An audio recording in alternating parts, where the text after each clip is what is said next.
الحمد لله والثناء له في بداية الكلام.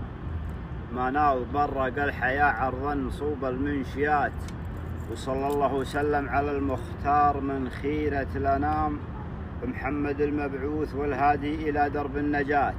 يا رب عنا واعفو عنا واهدنا سبل السلام، وانل بصائرنا بنور الحق وارزقنا الثبات، حتى اليوم أن حضرنا عند وافين المقام أهل السلوم الطيبة وأهل الفعول الغانمات. أصهل بعصمة من سمعها ينسجم معها انسجام، تطلب لها اسمع الحضور وتحرز انصاف الثقات. سلام يا جمعال درهم عد همال الغمام، سلام من حب وغلا ينساق للربع الغلات. سلام يا الفطيح، سلام يا روس انت روس الروس لا كبر الزحام.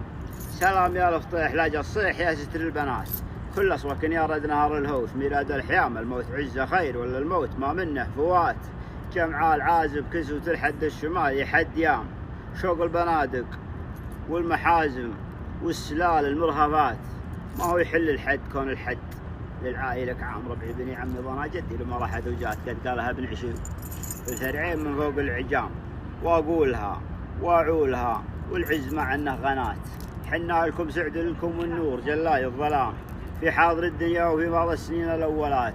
وانتونا ونعدكم ذخر على الشدة حزام، يبين لا مال الزمان وما تبنى المعضلات.